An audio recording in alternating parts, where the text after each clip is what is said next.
Hi. Hello!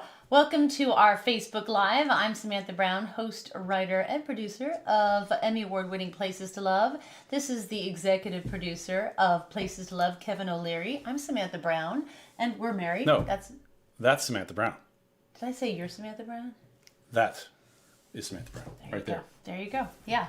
Right there. This is our Facebook Live. We hold them every Tuesday, and it is just a chance for us to really reach out to you, our community, who some of us have been together for almost a decade, maybe even longer. I don't know.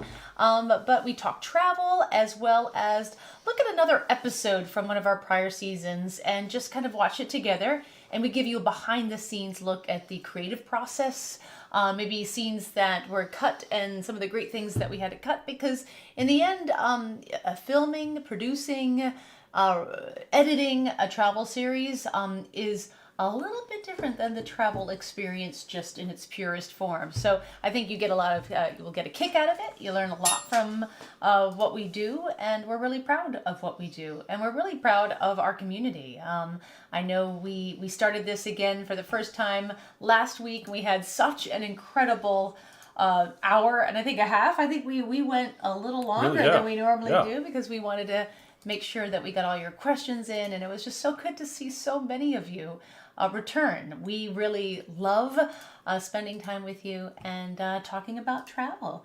We've got a lot to talk about before we get to our, should we tell them what we're talking about today? Do they know? Yeah, of course. Yeah. San Antonio. San Antonio, Texas. And I don't know why every single time I say San Antonio, Texas, I have to say it like that. I'm not sure why. Love San Antonio. I am actually a Texan.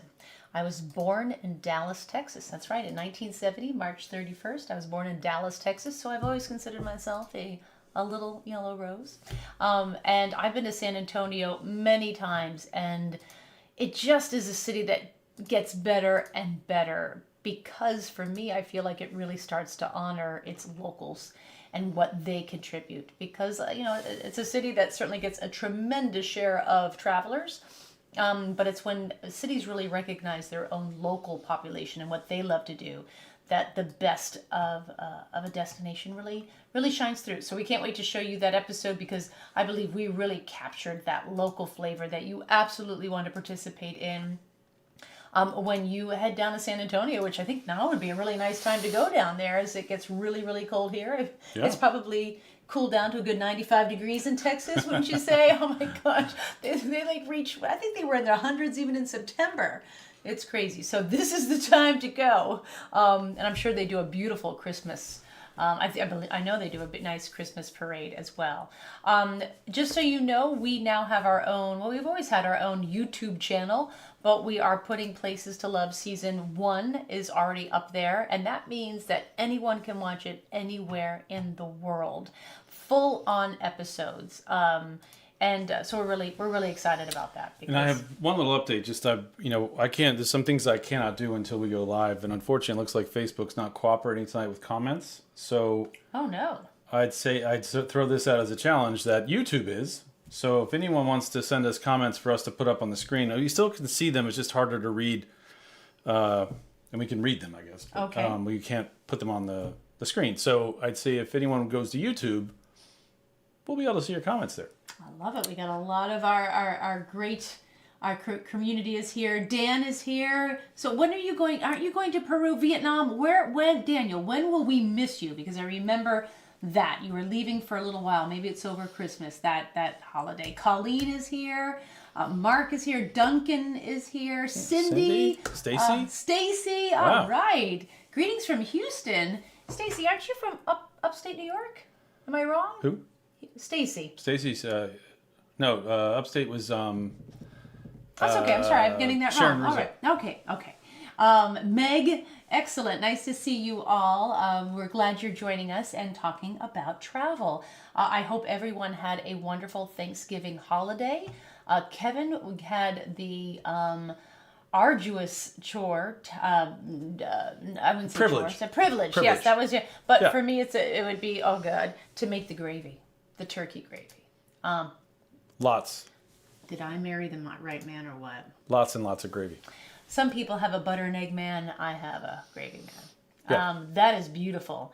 and Kevin actually made that from turkey parts before Thanksgiving, because where we were going, they were having, it was my dad and my stepmom's place.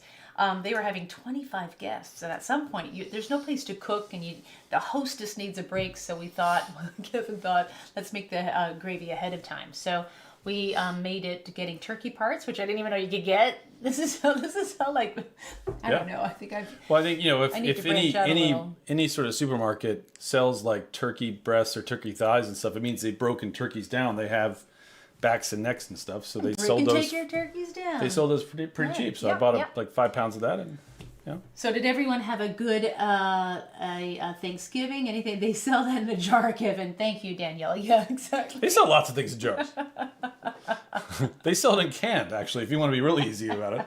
Or little bouillon cubes, right? Just add it to water, and now you've got turkey gravy and a sodium problem, probably, I'm sure. Yeah. If you follow me on social media, you saw my travel tip, hostess tip, for how to get rid of house guests. Were any of you hosting house guests over the weekend? This is what I do. This is actually, on day 3, the towel goes out, and it gives a nice subtle hint. I'm gonna play that again because it's pretty fast. Is it? What? I thought I unrolled it pretty. Yeah. So we've all had those house guests who don't leave, and I actually had this made for my dad's home for his visiting children. So for me, so the joke was on me, and so many people reached out and said, "Where did you get that towel?" It's really easy. Just instead of monogramming towels, you just have them write, "You're still here," and that is in the guest bathroom. And that's where it stays. It's never been used, and it's been there for 15 years. I think I got that from my dad 15 years ago.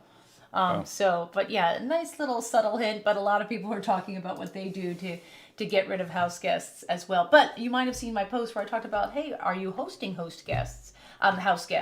And what I do, I like to put out a breakfast buffet, like at a hotel, just so people can help themselves.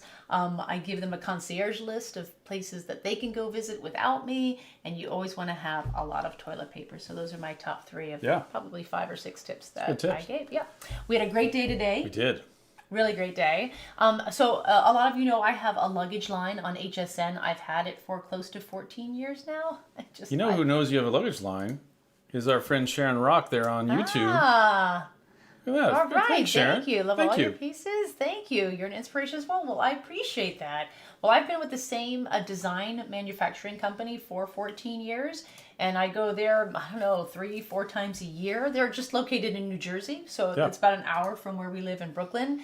And this is me deciding on some of the tweed options. We had the tweed bag easily 5-6 years ago. It was such a hit, so we're bringing back the tweed. And so what you're seeing is a panel.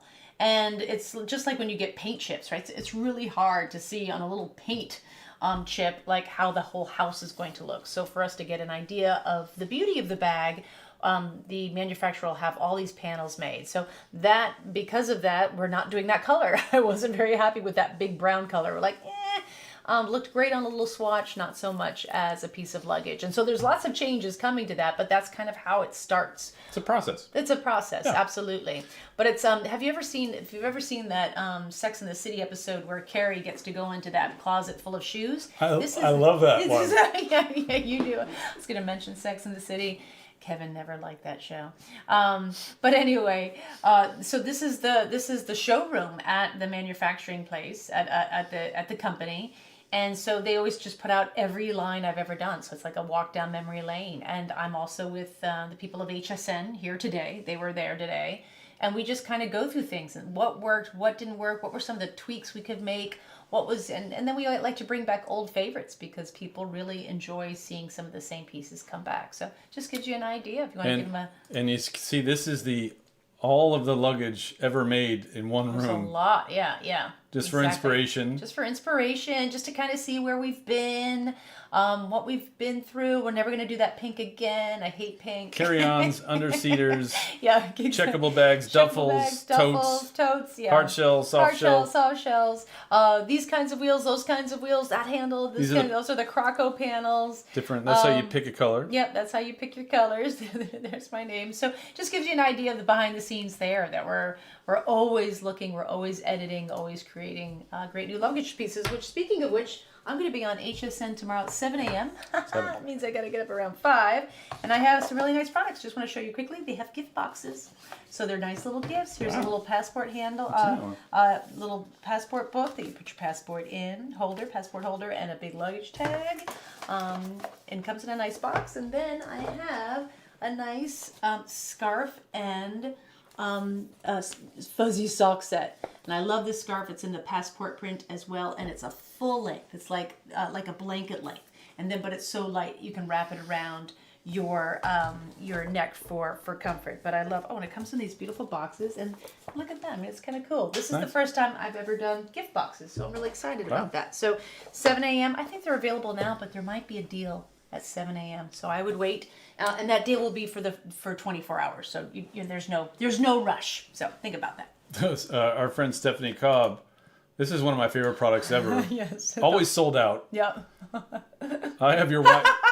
I think we call it the wine purse. Yeah, the wine bag. I'm the wine bag. But I also have a wine purse. Yeah. That's so true. Oh no, it went through security. They took it from me. Oh my gosh, Stephanie, that's hysterical. I didn't know that. That's right. Hold on. Stephanie, I'm going to use that. Was that your carry-on? The wine purse? You know you can't bring wine on a plane, Stephanie. Come on. Hey, if you got the wine through, you were doing something right. That's funny. And last night we had a great dinner with a friend who you might have recognized from our last show, because we did Colorado Springs last week. John Register was in town in Brooklyn, New York, and we met him for dinner. My kids got to meet him, and they got to hear his incredible story. Mm-hmm. He is an Olympian, silver medalist from the Sydney Olympics. That's right. And he was incredible. I think you remember him from the museum. He lost his leg in a hurtling accident, and he was able to come back with a prosthetic and win. I think it was long jump that he changed his. Okay. You know. But he then took home silver for our country 2 years later, I think it was. It was something phenomenally, but our kids couldn't believe it. Yeah. So we had a really nice time with them. So if we get to reconnect with the people we connected with during Places to Love, we always do, because it's wonderful. We have a quiet community with the people who. Yeah. He was speaking in Brooklyn this morning and reached out to us, and we love those calls. Yeah, he's an incredible motivational speaker. Can you imagine? I mean, I believe he was so he's a veteran. An Olympian, a medalist, and someone who's a real advocate for any sort of person with a disability and what they can do, not cannot do, but what they can do. So, speaking of Texas, before we start our San Antonio, Texas episode, Hoffman Happenings. Hello from New Braunfels. Oh, that was the best Hill Country apple strudel I've ever had. I love your episode you did on Texas Hill Country. Have to share that I grew up in Derry, New Hampshire, Pinkerton Academy, class of 95. Well, all right. Oh my gosh, Hoffman Happenings, you are a good 10 years younger than me. That's so great. Derry, go Astros. That's wonderful. That's a long way to go from home. And New Braunfels is a wonderful little city, and it has one of the best water parks I've ever seen closed, and I couldn't go to it, so it was a little disappointing. But right now, Kevin is making a wonderful margarita to start us off with. Are you going to make me one as well? Yeah. If you saw on Facebook Live, he posted the recipe, and it came from Pharm Table, correct, Kevin? That's right. Wonderful. So it's an official margarita from our San Antonio episode. Actually, we didn't have margaritas because I don't drink on camera because it only takes one sip, and well, I guess I'm about to have a drink now. But yeah, so excited to do San Antonio and show you that episode. Like I said, I was born in Dallas, Texas, and we did a great episode in Dallas. Actually, we've done a lot of really great episodes in Texas, 2 in Houston, and there could be another one coming soon. We don't know. Can't tell you that, but maybe for next year. Let me see who else is in the house. Captain Tuttle? You've got to be kidding me. Captain Tuttle, he's with YouTube. Captain Tuttle, who's saying Let's Travel, is one of my original fans from like 1999 when it was just these forums on the Travel Channel. And there was Captain Tuttle and Mother and Father Orange and Ashley Kristen X. And so it's so great to reconnect with him because they've literally been a part of my life for close to 20 years. Captain Tuttle, that's incredible. So these are all of our YouTube happenings here? Yeah. So again, thanks. For some reason, sometimes Facebook comments don't work, and they're not working. They did exactly everything the same as last week, and the YouTube comments aren't showing up in our system. So, sorry, the Facebook comments are not on the system, but YouTube is. So our friend Duncan moved over. All right. Okay. All right, Duncan. He's like, I got to make some. I have things to say. All right. And you're saying if it's not on Facebook, I'm moving to YouTube. Oh yeah, nice. Excellent. Lots of good things. Oh, Alexandra asked a question about.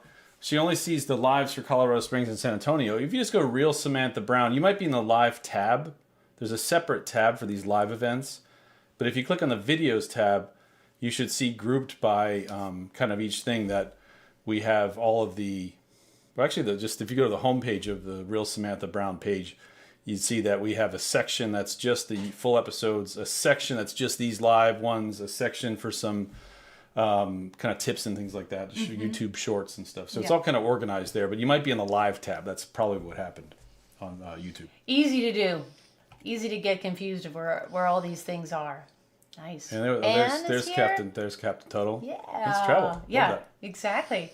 So Captain Tuttle's been in my life, right? Yeah. He gave us a beautiful wedding gift as well. Yeah. The group gave us these beautiful etched glasses, beautiful leaded glass that we'll use for our Tom Collins. Thank you. That's beautiful. It's lovely to see you again. And this is the Mero Mero, I think, is the Margarita from Pharm Table. Nice. And they sent us the recipe. They're Chef Nathan White, I think. Sorry, head bartender.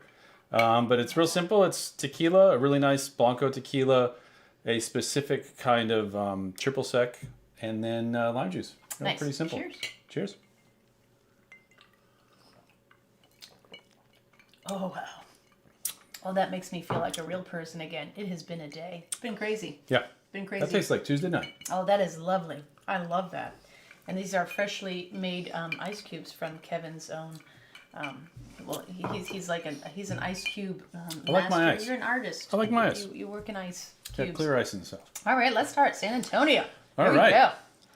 Again, if you have any questions as we watch, please shoot them out. We'll watch here. If you have any questions about who we worked with, maybe a particular scene that you loved or a shot, put it out on the social, because we love getting feedback from you. Yeah, let's go. I got it. I'm in a city that is one of the top tourist destinations in the United States, well known for its richly preserved heritage and a river that everyone loves. But this river, more than a unique attraction, is what brought people here thousands of years ago and to this day remains a constant source of inspiration, which you can experience through history told, art and music enjoyed, and of course, the food. It's where people have always been on a mission to protect the city they love. I'm in San Antonio, Texas. I'm Samantha Brown, and I've traveled all over this world. And I'm always looking to find the destinations, the experiences. So we are back here, and we always like to talk about our sponsors here, but just to recap last week, we are doing an Ama Waterways. Well, Samantha is. I hope I can go if I'm invited. Maybe I'll let him. Yeah. In August of next year and June of 2025. And we are hoping to have those dates officially next week for our Tuesday live. And we're hoping maybe some discount codes, maybe something like that. We're working on it. But all of that will be revealed as the specifics on how you can book and join Samantha and maybe me if I'm after the incident, if I'm allowed, to join on that. Yeah, and what's I'm really excited about is I'll be returning to the Ama Magna, which I am the godmother of. I always say grandmother, and no, the godmother, and really excited about that. There they are. We have been with Ama Waterways for close to 8 years now. Yeah. And they're just a wonderful. They're so special in the product, and the service that they give, and their staff is lovely. That you just feel like you're a part of the family with them, and I've personally felt like I was part of the family, and yeah, river cruising is a really special way to see the world, that's for sure. Because you never really leave the land, right? With a lot of big cruises, sometimes you just venture so far out, you're out in the middle of the the ocean or the water. You don't even see land. But with river cruising, you're right there and you can see it pass. And my favorite is when you actually see people just kind of like walking, just like bicycling faster than you. And that's when you know that like you're doing the right pace, because I feel like life goes by so fast. Oh, sorry. It's been a long time since I've been to San Antonio, and the very first thing I wanted to do was eat. Hi. Hi. Carnitas Lona, with its unassuming building, does one thing so well. The only choice you really need to make is not what, but how much. I'll do your half pound of carnitas, please. All right. We opened the restaurant in 2017, and we serve carnitas breakfast and lunch ever since. I'm Alejandro Paredes, and I'm the chef owner of Carnitas Lona. So I've actually never have ever had carnitas. The traditional dish is pork. Pork. Yes. It's stewed pork? We just call it cooking in lard. This is a truly Mexican dish. This has nothing to do with Tex-Mex. It has nothing to do with Tex-Mex. It's something very traditional from Michoacan. Michoacan? Big bite. Big bite. Okay, a big bite. All right. Big bite. The carnitas are super soft. Oh my God. And to achieve that tenderness, the pork is cooked for 3 hours and then rested for 2 more. I took a really big bite, so it's going to take me a little while. And this is what you are known for. Yes. Which is a good thing because it's the only thing you serve. Yes. So it's a good thing you did that right. Yes. So why only one thing? Here in the States, when you go to Tex-Mex restaurant, they have the whole thing in one place, and I don't think like they'll take the same care of all the different items in the menu. So I decided to just go for one thing. And why carnitas then? If it was just that one thing, why did you choose this? We couldn't find good carnitas here in San Antonio because here's barbacoa. It's all about the barbacoa here, okay. and Big Red. Okay. So We're still here. I The started camera cooking went down. carnitas in my house, and then people are like, "Oh man, we should have a carnitas here," and I'm like, maybe one day. And that day came. But then on top of that, you have been nominated for a James Beard Award. What was that award for? Nomination for? For best chef in Texas. Best chef in Texas. Yes. And you do one thing. That's why everybody was surprised. But what isn't a surprise is how quickly Carnitas Lona has become a San Antonio favorite. San Antonio is famous for its river that flows through and below downtown, creating a subterranean escape that remains hidden from the busy city streets above. Down here along the water, you can enjoy shops and restaurants, and now, for the first time in decades, kayaking. This has to be one of the most unique physical attributes of a city anywhere in the world. In the early 1900s, there were a number of severe floods, and the city's original plan was to actually pave over this river. It would go. Right, sorry. No, they were watching. It's just our cameras went down. That's all. I know, our cameras went down, but I wanted to talk about Carnitas Lona. Okay. And so he is an incredible person, and this man wakes up at 3 o'clock in the morning to make this pork dish. And when we were having our scene together, he was so exhausted. He was absolutely exhausted, and I felt so. There's times where we feel so badly that we just say, you know what? We'll get B-roll. Thank you so much for your time, because then he has to do it the next day, and it's a family affair. But because he was so successful, and I believe he and his wife are so successful at what they do, what you don't see is surrounding us. We actually had to edit it out because we usually we run out of time. They were making they were expanding completely. He was able to buy the garage next door, so they were turning that into the next Carnitas Lona, and then they were doing fish as well. It was becoming this whole just little enclave. So it wasn't just that little corner store anymore. They were branching out because he was so phenomenally successful. But it really still is right now. I hope he hired more people. Him waking up at 3 o'clock in the morning and bringing that stew And so he does it in his own home, and then he brings it to his business. So he was a lovely man, sir. So let's Underneath the city, come out on the other side. And there were a number of prominent women that were like, no, this needs to be a river walk. It needs to be the Venice of the United States. And it was their vision that actually created this river walk. How long have you been conducting tours? Started putting the bug in people's ears about 5 years ago about, hey, we need kayaking on the Riverwalk, and I was just sort of laughed off. Kayaking hasn't been allowed on this section of the river since the late 1970s. Oh my goodness. Yes. Why so long? Tourism, the barges move people faster than kayaks do. What was that first kind of crack in the foundation where you were finally in? What did that look like? The crack was no tourists. With the pandemic, the city came to us and was like, hey, how do we get locals back downtown? I was like, we kayak. Yeah. If you don't have the tourists, who's gonna eat your breakfast, your lunch, or dinner? Who's gonna buy your souvenirs? The city's got 2 million people in it. We needed the locals to come back downtown and enjoy their San Antonio Riverwalk.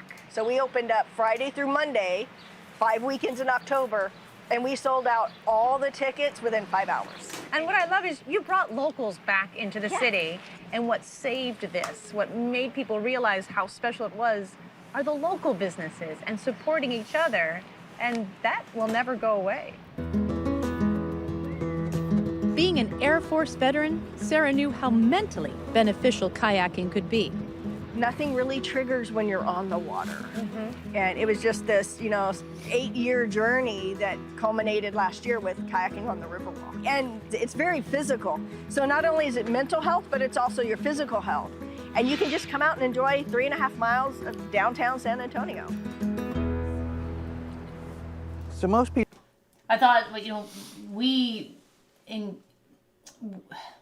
this happened a lot with the destinations we went to, especially here in the United States, is we found that these destinations that were really tourism forward and tourist forward, when it went away because of COVID, realized just how important their own people are. And sometimes that can happen in cities. They forget the locals. It becomes really, well, what do the tourists need? And so I'm not sure. I don't think that was totally what San Antonio's deal was, but they definitely, I loved when Sarah said that, because we encountered that a lot with a lot of destinations. All of a sudden there was an incredible appreciation for the people who lived in that city or that town, and well, what can we do to make this better for the people who live here? And those communities and those cities are really holding on to that. Because if you're not a place where people want to live or enjoy, or you're not respected as your own citizens, you really can't be really a great place for travelers as well. So I loved that comment, and it was really true. We checked, and there, it was just supposed to be a temporary thing, and she's still cooking. Yeah. So she's there. You can still now, for the first time in 50 years, kayak right through the downtown Riverwalk. Cindy's asking, can you rent one? Oh yeah. Yeah. I would imagine. Can you just on your own do that? Yes, absolutely. So you Okay. can do it on your own, but you have to be out by like 9 a.m. or 11, because whenever the barges still have priority, but they don't start until 11. So as long as you get in there, and they have entryways, kayak entryways for people to pull up, and they were doing it, but I didn't have a kayak, so we went with Sarah. So Yeah. I'd say that, we mentioned this last week a bit, but the Riverwalk is one of the most unique things in America as far as a city that has something like that. It's not a river in the sense of like New York has rivers, lots of cities have rivers, but the way that this is built up around the river where it is in that part of San Antonio. It's not the whole way. It's not the entire city is like that. it makes it the most unique city in the world for that reason. There's no city in the world that does that. That's like I know. San Yeah, Antonio. I was at a conference back in June in San Antonio, and the conference, the convention center is like a block away from here. Everyone's hotels were on the Riverwalk. They have big hotels there, little hotels. It's all, it's pretty amazing city. Yeah, I think. I agree. People are aware of the San Antonio Riverwalk, and they're familiar with the downtown area with the barges and the restaurants and the hotels, everything that's really close to the river. We're in a new section of the San Antonio Riverwalk that we call the Mission Reach. And what this is one of the nation's largest urban ecosystem restoration projects. We've really taken the San Antonio River that was channelized in the 20th century. It was turned into a drainage ditch for flood control. And what we've done here is turned it back into a natural native river. This is the same river that Same river. I was kayaking downtown. Yes, we've discovered you can actually have flood control and a natural environment work together. They don't have to have one or the other. We've planted over 23,000 trees. We now have over 300 species of native trees, grasses, wildflowers. Because these little trees, just a decade ago, you wouldn't have hardly seen them. They were just twigs. And we're seeing all the species come back. We're seeing the birds come back. We're seeing fish come back. Pollinators come back. The Mission Reach Ecosystem Restoration Project grew the San Antonio Riverwalk south of downtown by over 9 miles. And that's something that is relatively new in our community. So the restoration is actually still in its infancy, and it's growing and growing. We actually removed about 3.5 million cubic yards of soil. We were reshaping the river. We were scraping the sides to get rid of all the non-native grasses and all the non-native vegetation. And we come back and we replanted everything native. So there are some non-natives that still sneak in because you can't keep them all out. We like to call those tourists. Correct. We can't keep us out. We love San Antonio. And some of those we love. We're gonna come from all over. Great job. Sorry. We welcome those kind of non-natives. While parts of the river look totally natural, other parts have a little more planning. This is what's called a riffle. Rivers need those as well. So as the water is running over all of these rocks, it's aerating the water. So this is actually a habitat feature. But for kayaking purposes, we have 33 of these rock-like structures through this 8 miles of the river for habitat regeneration. So we made these kayak chutes through the middle of every one of those 33 riffle structures. So what we have here is habitat and recreation all in one spot. Fantastic. With this river restoration, you've not only helped the natural world, the fish, the pollinators, but you've also helped the community too. Absolutely. And that was really what we were trying to tell everybody when we were building this so many years ago, that it's not just for the fish and the birds. There's 16 miles of hike and bike trail. So it's really a quality of life benefit for the citizens that live here or those who are visiting our community. There's a reason why this section of the San Antonio Riverwalk is called Mission Reach, and artwork installations along the river point you in the right direction.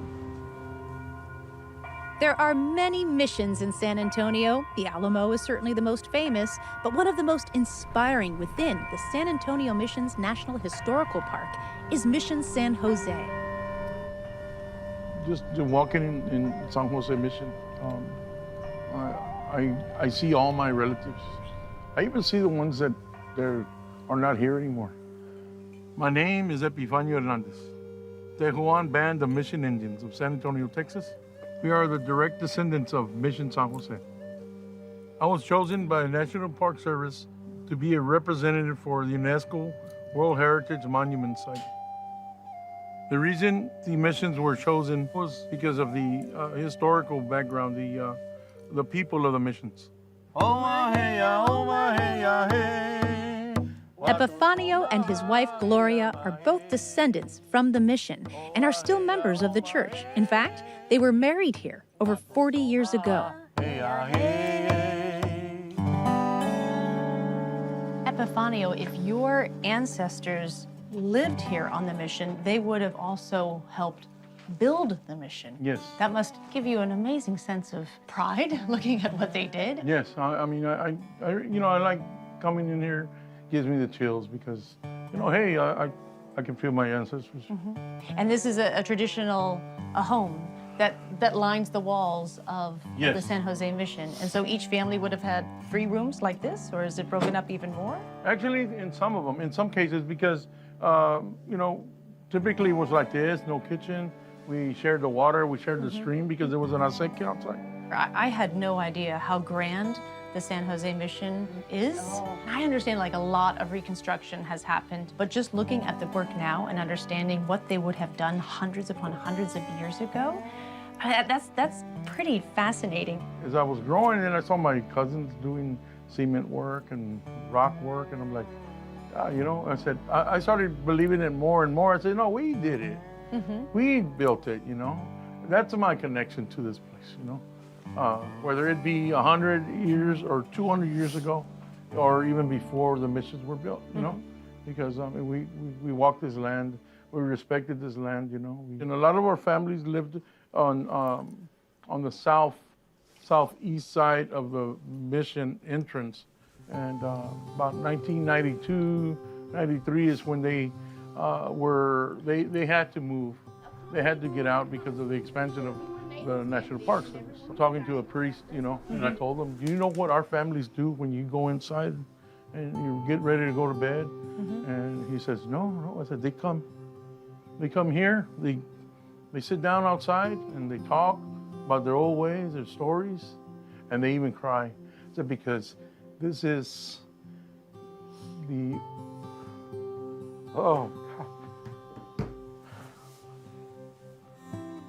the only home they ever known. So much of what we learn in school is that the birth of our nation began when the Europeans arrived. You know, they came, they turned the lights on, and here we are. But there is this whole group of people who were here far, far before the Europeans ever arrived. Do you feel your story is starting to be told, or that people are starting to finally listen to what were just stories? Yeah, we're starting to get the point across.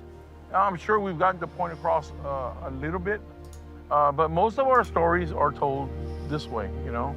As they have been since the beginning, face to face, the elder passing on the stories and history of a proud people and a resilient community.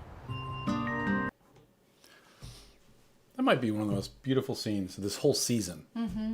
Just everything about that was perfect. Yeah, I agree. It's really lovely to come back to an episode we haven't seen in easily a year and really see it as if for the first time, and just be so affected by Epifanio and Gloria, and just so grateful that they agreed to be with us. It's actually not that easy to get people to be on camera. You think it would be, and sometimes it is, but there are other times where we really struggle to find the right voice, and then we found that person or people, and then they're like, no, or maybe even at the last minute they decide that they don't want to go on camera. And for them to agree to be on camera and really, I mean, wear their heart on their sleeve and be so raw and vulnerable and yet so strong, it really, you're right.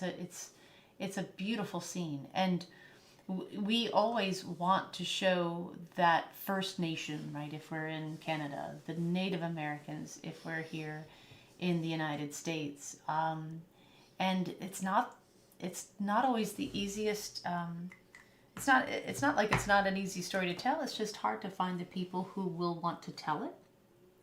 And again, we feel so blessed that they said yes, because wow, it was just beautiful. I mean, you really get a sense that isn't a tourist attraction, that isn't a place of the past.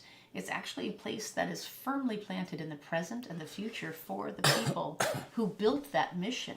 And they're still there, and they deserve to be always appreciated and acknowledged. Yeah, and I'd say above and beyond, well, not above and beyond, but separate to that, I'd like to thank our sound engineer who travels with us, Chad Finley, because that scene, all of the audio in that scene was so powerful. His voice was so strong, and you know, it's not so easy in the field to put little microphones, and it's rustling, and you got to turn it down because you don't want to pick up things, but then you can't hear it. There's all kinds of, every moment of Chad's life is stress, because it's just everything's changing, and he's in the back trying to, and he can't deal with it. You can't just say, cut. Yeah, but the voice and just the power of his voice was something that resonated with me from the second I saw the first scene of the first cut of that. And Chad really was amazing for this episode. Yeah, I agree. Just 40 minutes from downtown is a place that feels primordial. An ancient sinkhole is home to one of the most spectacular sights in all of nature. This is Bracken Cave Preserve.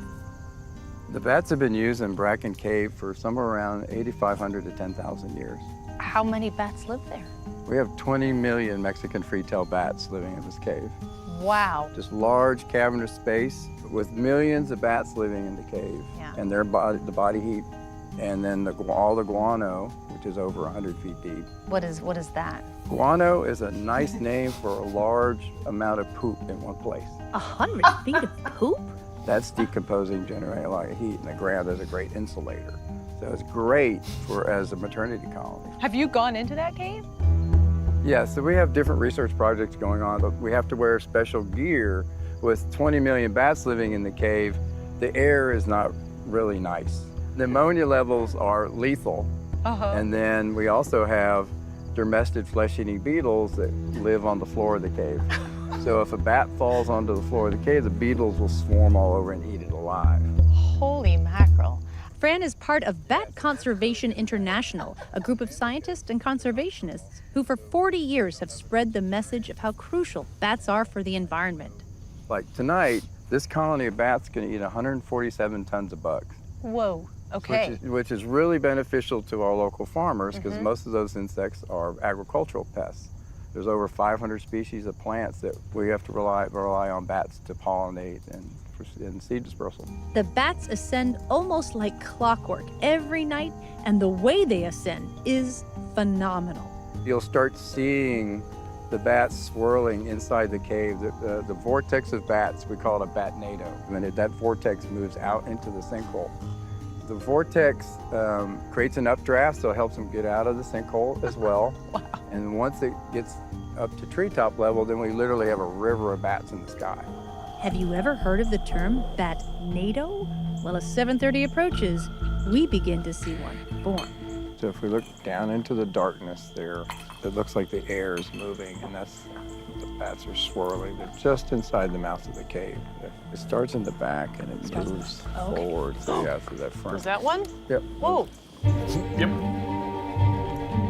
Oh my God. Oh my God.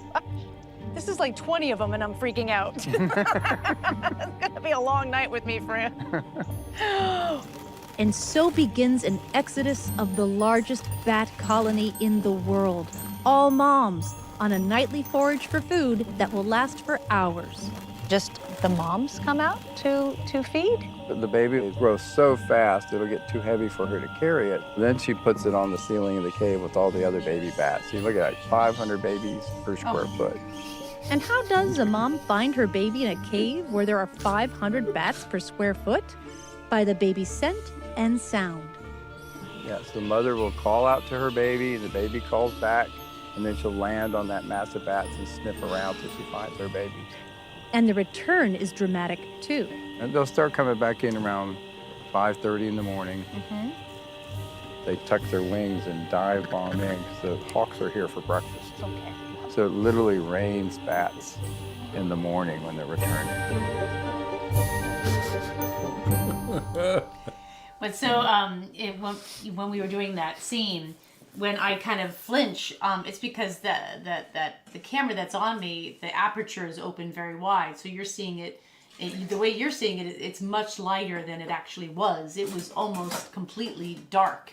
And so all of a sudden you just felt things around you, and I was so close to losing it. I was very actually fearful of seeing 20,000 bats come out. I mean, I get it, I'm gonna be safe, but like the heebie-jeebie factor is pretty high there. But it's just a phenomenal place, and we had a lot of that footage is from them, their B-roll, because we were there, what was it? It was like too late at night, so it got dark too quickly. So if you're there at a certain time of the year, it stays lighter, and they're still going to come out, even if it's 7 p.m., they're going to come out like clockwork. And they're like, yeah, what is exactly? I'm starving, but Oh my gosh. You mentioned camera aperture. Guess who's joined us? Brian Miller. Our director of All right. photography, Brian Miller, joined us. Excellent, Brian. How are you doing? Hi, Brian. He's not saying anything. I don't hear him. No, he's not in. He's not in.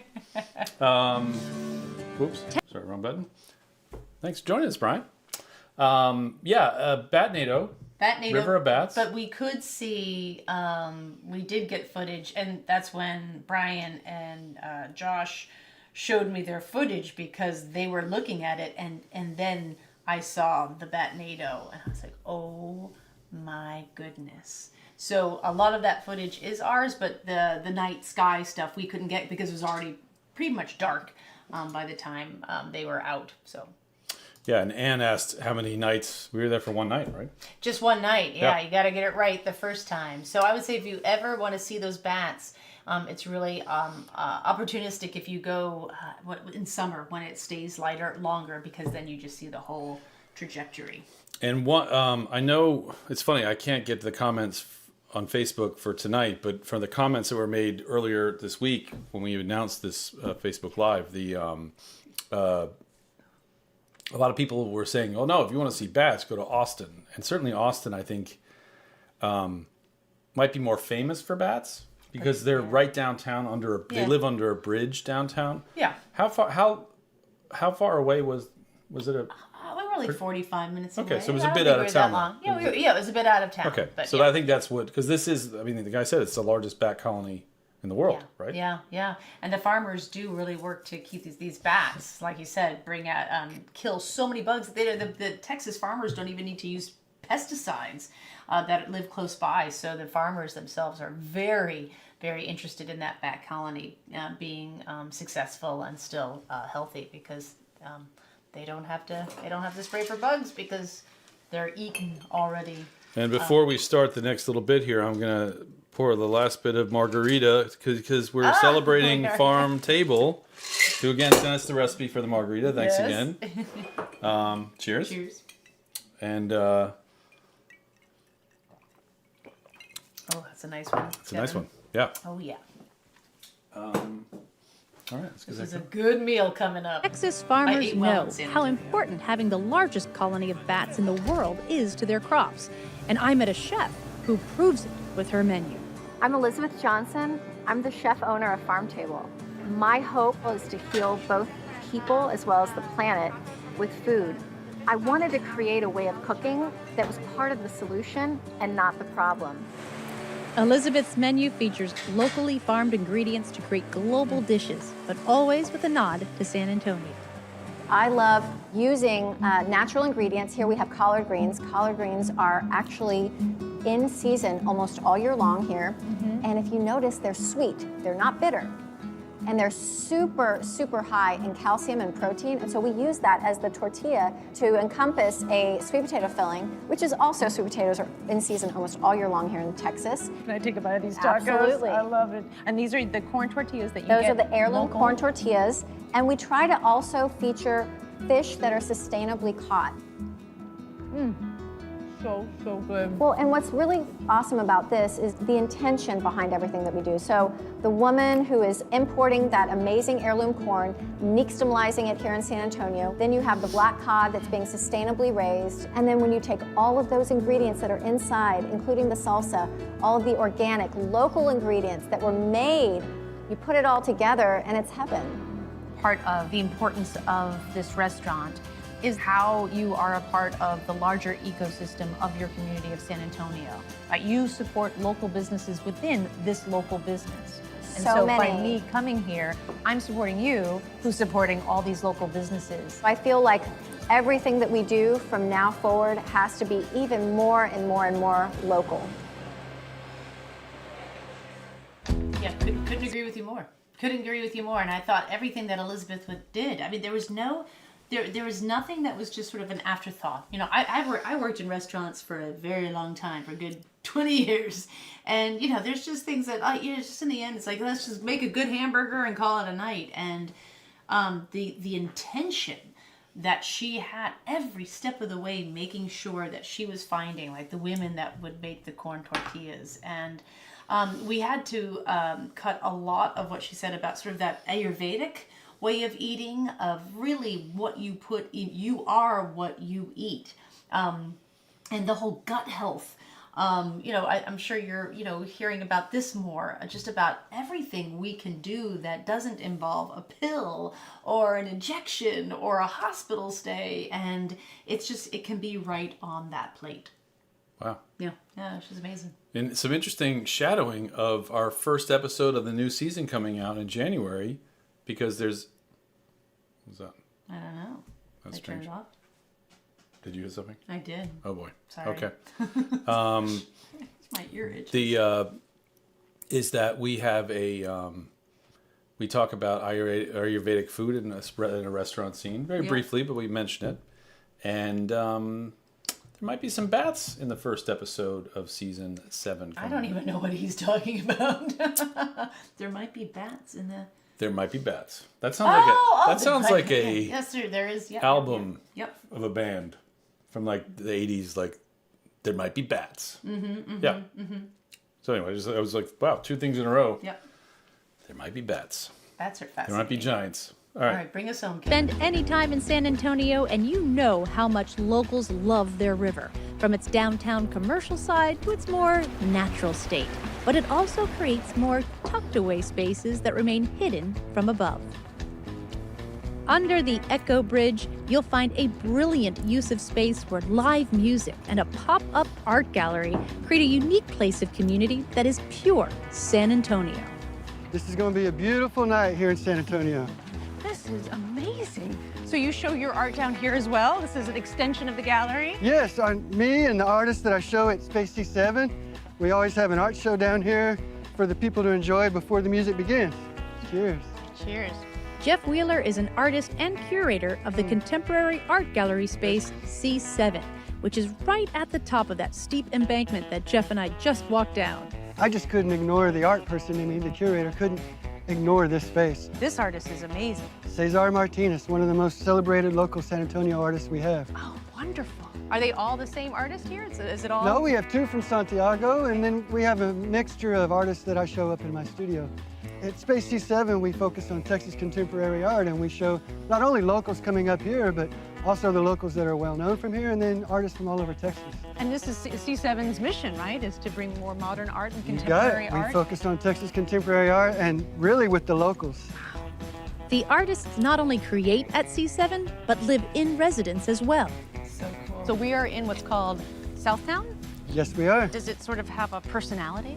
The South Side, it has the most personality in town, and really it's going to be the next thing that's coming up right now. It's trying to make art and music over here on the South Side where maybe for a while it's been ignored. Okay, are you ready? I'd say before we start the scene, I had the displeasure of not scouting this episode. I scout most of our episodes, but not all of them, and our amazing director and series producer, Sylvia Kaminer, did. Did she find Jeff? Yeah, find and C7? you that makes sense. You can always tell when Sylvia is involved in a show because there's always music. Always great music. I'm always looking for it and sometimes find it. She has a way of finding it every time. She always finds sort of what I would consider more of an underground movement, because that's what she enjoys the most. Yeah, and that makes so much sense that Sylvia found this. Yeah, and so finally I got to go to San Antonio for the first time this year, and I was so happy to be there because I had watched this episode the 30 times I watch every episode when we're going through the process of editing and everything, and That's so true. and it was just it was like I would never have found this. No. That's Sylvia. She's amazing. Yep.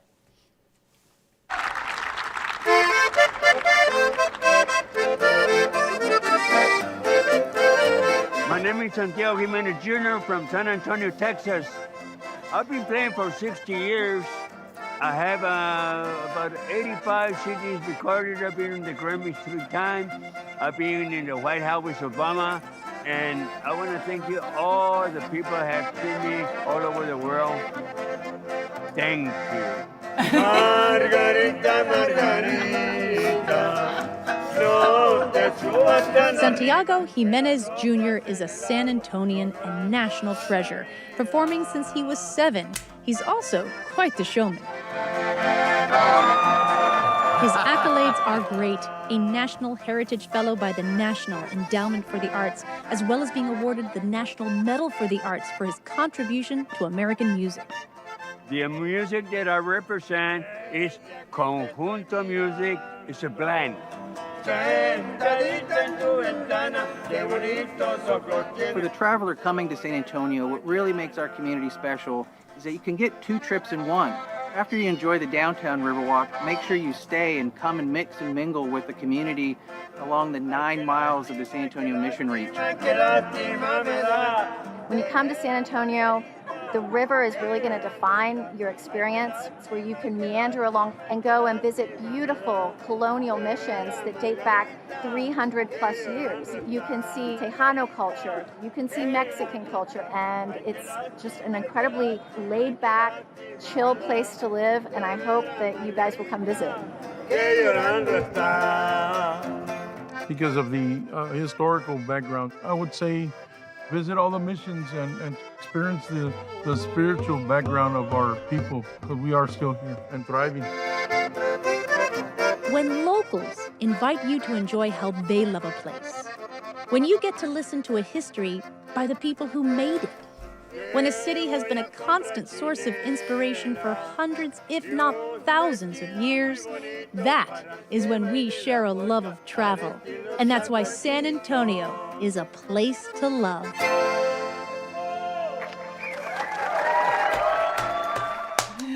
Yeah! Oh my gosh, that was great to see. I forgot about Santiago and Conjunto. So we call it the AV, and we tell the people, okay, we've kind of singled you out, and you are an authentic voice. That means you talk directly to camera. So you saw it throughout the episode. A few people have it. AV, so, authentic voice. Authentic voice. That's what we call it. So the camera is, Brian Miller just is right there at the, and I'm behind the camera. Looks a lot like this. Yeah. Yeah. So right behind the camera and asking them questions and kind of saying, hey, could you introduce yourself? And we like to take it in chunks because we know how we're going to break it up into the scene. Well, when Santiago came, I said, Santiago, we're just going to ask you to say your name. And then all of a sudden he just started and Brian got him. And we just were like, yeah. And he talked for a good 5 minutes. And he's like, is that what you wanted? We're like, yep, that was great. So we did a lot of editing for that, but he was beautiful and just really describing what conjunto was, which I had never even heard of that term, and how that really is an American construct. It's an American music, and he's in the Smithsonian and just all these great things that he's been a part of because of his contribution. So yeah, I love that. Conjunto! Conjunto! Colleen, yes, Brian Miller, your cinematography is stunning. Really makes the show wow. I'm trying to cut and paste some of these into here so I can show it. I agree, Colleen. For those of you who are just joining us this first time, Brian Miller has been my DP for almost 20 years. Not exclusively. We started working with each other on the Travel Channel. Yep. I worked with him once, and I was like, how do I work with you again? And so as I moved around production companies within the Travel Channel, I would always bring Brian back. But then production companies have like their people. And so it's really hard to bring people in. And so as soon as we had our production company, seriously, the first call we made was to Brian Miller. Saying, I'd say that now that we have a production company, he's our people. He's our people. Yeah. Absolutely. Yeah. Absolutely. Don't you go away, Brian. Don't you we go know where away. You live. He makes the show where, we're editing season 7 now, and oh my gosh, yeah, he is an incredible and a lovely person. And and he just puts people at ease. So much of what we do, we're coming into basically people's homes, right? Whether it's their business, their galleries, their restaurants, but it's their space. And we've got 8 people with all this gear and this lights, and we're going to mic you, and we're going to put a boom over your head. We've got these 2 big cameras on you. And Brian is one of those people who just goes right over and says, hey, how you doing? And you could just feel them, because it's a little intimidating. No, it's and I'm pretty sure this is the first time Brian's joined us ever. Oh my gosh, you're right. Also, where's David Dean? David? Where's David Dean? I'm texting maybe. Duncan McPherson, you have people. Yes, we do. Hoffman Happenings, 97,000 veterans call San Antonio home. That makes a lot of sense. The Air Force is based there, right? I believe. It's like the home of, it's the big, USAA's based there. Okay. It's, it's huge, massive. Yeah, you can't go wrong. Let's see, who else? Debbie Perry asked a question. How long were we there filming this episode? It always takes us 4 days. takes us 4 days no matter where we are, whether in San Antonio, Texas, or Vienna, Austria. And so we spend that's actually quite a bit of time. Or is it a bit of time? It's so funny when we have these meetings. We were actually just at a conference a few weeks ago in Palm Springs with all of our American public television friends, like Joe Rosundo, who is a Travel Scope. Rick Steves was there. Our great friend Michaela Malazzi was there. And it's such a funny thing that some people take way longer than that, like 6-7 days for one episode, and I think some people take shorter time. It's such a interesting thing for us. I have children. I gotta get home. Yeah, for us, we have done some 3-day, and I think if everything is really compact, that we can go from scene to scene and not be half an hour drive everywhere. I think we could do it in 3 days, but it's always good to have because when Sylvia and Kevin and our incredible producer Sharon are putting together a schedule, there's always rain dates and there's always what if this doesn't happen, because we're monitoring the weather the entire time, of course, as we get closer to it. And so then, Tuesday's looking really iffy, and that's our whole outdoor shoot. Can we move it to the inside of the cheese shop or something like that? And so now they're talking to both people. Hey, would you be available for this, so we could just do a switcheroo? So it's always up into the wire, whether we can do something or not if there's weather. Debbie Jensen Perry also, I think, asked, did you attract a crowd of curious onlookers when filming at the Riverwalk? Because it's kind of a busy place. Yeah, we did. You were there early, though, right? We were there early, so we try to make sure that we're not there when there's lots of people kind of staring at the camera, because that becomes pretty obvious. So in the morning, there wasn't a lot of onlookers, but then I did this whole on-camera thing for Create TV I was doing that, and that became a little busy, so we did a lot of stopping and starting because there wasn't. So not particularly for that scene, but then for a later thing we were doing for public television that it's a little challenging, and I've been doing this for so long, but it's still really hard if I'm talking to camera and I'm here and there's someone right there, and I can't that's fine, I don't even see that, but it's the person who's right there that I'm like, and I can't, and you can't say like, hey, please don't watch me, because then they're like, well, now I'm gonna watch you. And so it always becomes, one day it won't be awkward, but probably not. It'll probably always be awkward. Pam Duncan, and I copied these from Facebook into YouTube, which is why it's kind of weird there. She watched travel shows religiously and copied your San Antonio trip years ago, including staying the Mansion Del Rio. So that must have been the Travel Channel one I did, right? Probably Great Hotels, right? Great Hotels, and oh my gosh, yeah. I almost forget what that place is. I remember what we did there. But wow, that's great. Thank you very much. We love to have vintage fans, as I call you, and I really appreciate that. Thank you. Wow. Thanks. Yeah, but Great Hotels would have been the first time I went to San Antonio. Mandy asked a question about how do we find the most intriguing people to highlight. And again, Sylvia did an amazing job scouting this episode. No. We are simply stunned each episode by the stories you share. I can take some like that? Thank you. I think a lot of it is that not all travel shows have the budget and time to go a month early, meet a lot of people, hear their stories, find out what they do, and then we have, the sometimes rather difficult conversations of picking the best mix of those conversations, those people. But, we meet everybody. So we kind of know what to expect, and, just to give you an idea, in the 15 years I was with the Travel Channel, and all the episodes I've ever done, or all the shows, they never did a pre-pro. They never went to a place beforehand, pre-production, to meet people, to see. It was all done via just word of mouth or online, just kind of trust. And it's amazing when you show up to a place and you're like, well, this kind of doesn't look like the place that, but they might be interviewing them on the phone, but nothing like going down and meeting people in person a month, 2 months before you're arriving to figure out the best route for our show. And I'd say that... So I really pride ourselves on that. They got away with that because they had the best host on TV. They knew they could just throw you in any situation and make it work. Thank you.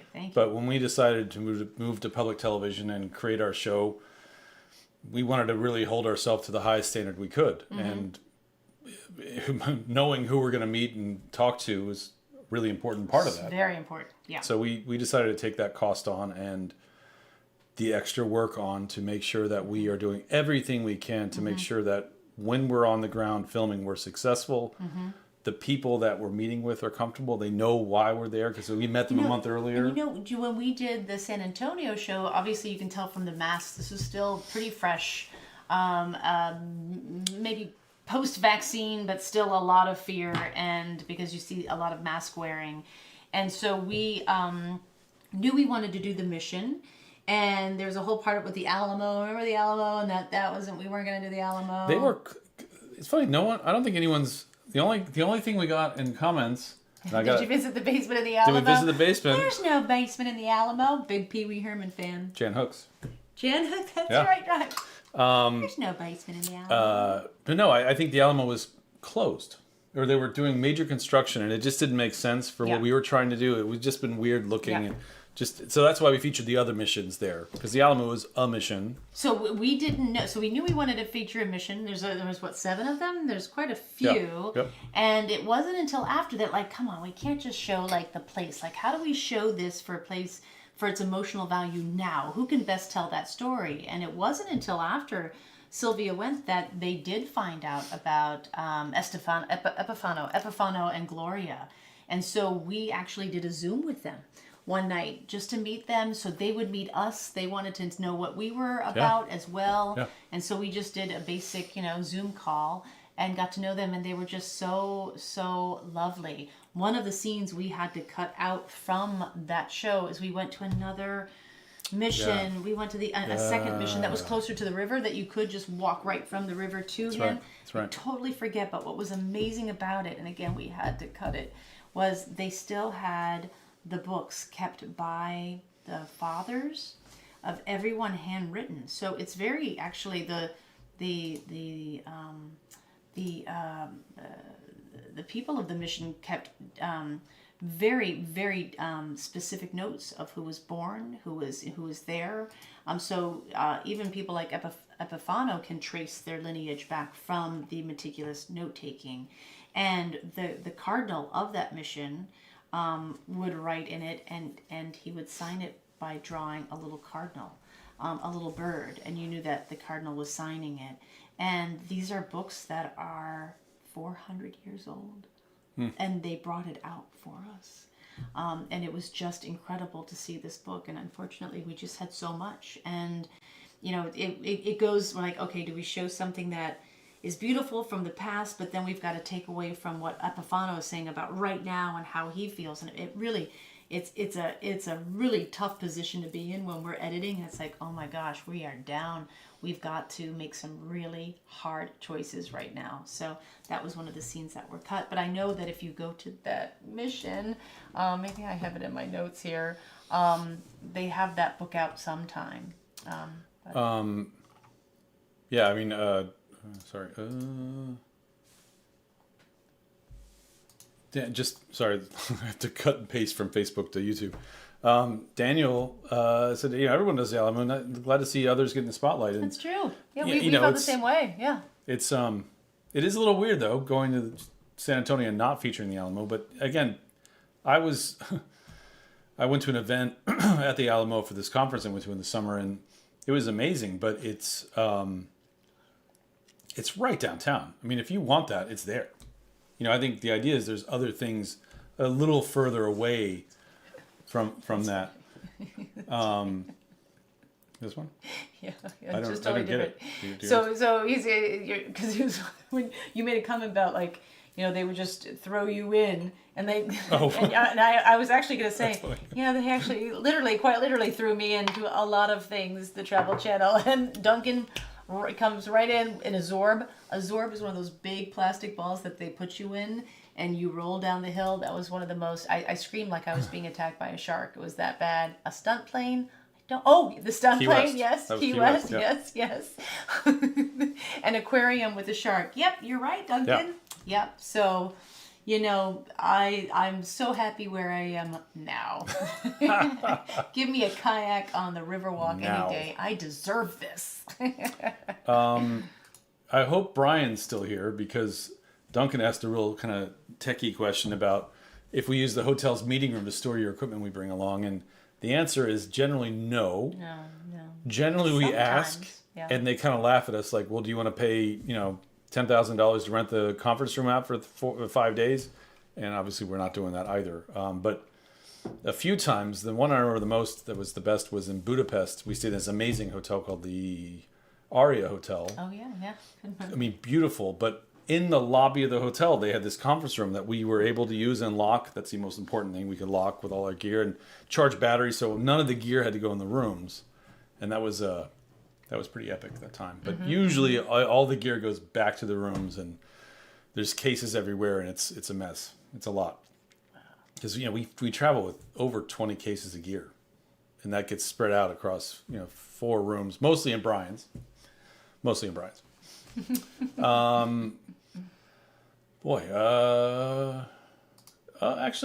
So Mandy's asking if that's our Emmy, and no, that's actually a Telly Award. Right there, back there. You want me to go get the Emmys? Go. They're waiting. No. I'm kidding. They're downstairs. The Emmys are downstairs. I love them. But if I'm doing an interview like on TV, I will bring them up just to. So that's a Telly Award, and then we got that one for Top of the South Island, New Zealand. Nice. That one. Nice. Yeah. Yeah, that's fun. Yeah, it's a beautiful, beautiful award. All right. Getting close to it here. Ouch. There we go. Conjunto Norteño and Mariachi are great. Some of the high schools in San Antonio That's amazing. have mariachi. Oh, come on. We got to go back. I would love to see that. Yeah. I think I got all those there. My buddy from high school, elementary school, Chip Linthicum, said just a statement about how there's so much great history in San Antonio, and he wants to spend more time there on weekend visits. Mm-hmm. I was there for a conference. So again, it's my first time back in June, and I was there for a conference. So it was just all work stuff, and it was great. The conference was actually lovely, but it's different when you're there on your own, doing your own thing, and I can't wait to go back. Yeah. Wait, I know why Brian Miller is with us tonight. San Antonio was when we celebrated his birthday. Really? Yeah. And he got, I was like, wait, you got a beautiful shirt from Dos Carolinas? Carolinas. Yep. Dos Carolinas, which is an episode, a scene that we shot in San Antonio, but we removed it to put it in the Makers episode. And so she is a woman who has been sewing for, I forget now. I mean, it might be 50 years, and she hand makes the what do they call it? The Guerra shirts. I want to say Galabea. Galabera. That's the shirts with 4 pockets. I'm sure someone's going to be really fast. Yes, come on, please. This is terrible. Galabera. But she hand makes them, and so Brian was like, and Brian went back and bought one. Nice. Yeah. Brian rarely buys things on the road, and he bought one for himself. So I was like, all right. Although he did get a tattoo this season. He got a tattoo this season as well, a little tattoo. Mm-hmm. I think he got one of those ski chairs from Colorado Springs last week. So maybe Brian, you know what? Chillax on the purchasing. Okay, I'm only kidding. But Brian looked beautiful. He looked very sharp in his in his shirt. Guayabera. Sorry. Look at that. Mark Maryland, aka Mark Brisson. Yes, exactly. Thank you. Yeah, that'll be in about 2 months because that's like the 8th or 9th episode of season 6. It's one of my favorite episodes too, Mark, because I love the makers. I love people who make things, and we will absolutely be doing another one of those in a few years as well, because we just love working with people who are creative people. Yeah. One of the kind of things about, when For we more shoot our information about this and other episodes, destination guides, or links to follow me on social media, log on to placestolove.com. I must have hit it. Is that, we shoot so many great scenes that sometimes we have to cut them, and we purposely are now pulling scenes out to put in these kind of shows. Like we did food shows. This coming season we have what we call the booze show. It's gotta be called the booze show. The booze show. Because what did you call it? You gotta be careful how you say it, because if you make one little slip, it's the boobs show. The We don't want boobs? that. That's a different channel, different thing. The booze show. But yeah, we featuring beer, wine, and spirits from all over the world. That some of those things we shot thinking they would be in the episode that we were filming, but we have so much great content, we pull it out and make the other scenes a little longer. Instead of we never want to, because we feel like we kill a scene by 1,000 cuts, right? So we're like, this is just going to kill us. Just slit, click, click, click, click. Yeah, make the scene that's just shorter and shorter to just fit. Take it out completely. Let's build an entire episode around these scenes and let other scenes breathe, because that's something we do that I feel like a lot of people don't do, that you watch everything so clippy and quick and fast and voiceover. We really want people to talk. We really want those scenes to breathe a lot more. So yeah. Okay. I think we're good. Yeah, I think so. every night we think we're going to try to make it an hour, and it's an hour and 15. That's but not bad. We did okay. So many great questions, and we love talking about our show and watching it. So next week is the final episode of season 5. And remember, we're kind of doing our makeup episodes that we were going to do back in January, I think it was when we stopped. January, February, or earlier this year. And so next week is Boston. It's wicked awesome. Wicked awesome. Wicked awesome. And I'm from New Hampshire. And so grew up close to Boston. And and this is a fantastic episode. I loved it because we really showed Boston in a different way than most people do. Of course, you've got to do the colonial part, which is really important, but we approached that differently as well. So anyway, we'll see it. We'll watch it together next week. But I'm personally proud of this because I grew up so close to Boston. Before we go, Cindy made a comment. She can't wait for the booze show. Yeah. I hadn't thought about this. How will we decide what drink for that episode? Oh my gosh, that's awesome, Cindy. Thank you. He's I'm up for already the challenge. starting to think about that. It's going to be the Places to Love flight. Maybe just like a Long Island iced tea where you just pour everything, 6 bottles into one glass. That's awesome. Yeah. I love that. But anyway, so Boston next week, and we can't wait to talk about it. It was a great episode. I did scout that one, so I've kind of doubled the stories in that, and it's going to be fun. Can't wait. Yeah. So we'll see you next week, Tuesday, 9 p.m. Eastern. Same place, Facebook and YouTube. And I'd say after today, YouTube is a little nicer because Facebook just doesn't work sometimes. It's annoying. Yeah, it's we do exactly the same thing, and the comments don't show up, and then YouTube is more consistent. Yeah. Yeah. Well, live and learn. Live and learn. All right. Thanks, guys. Have a great night. Thank you.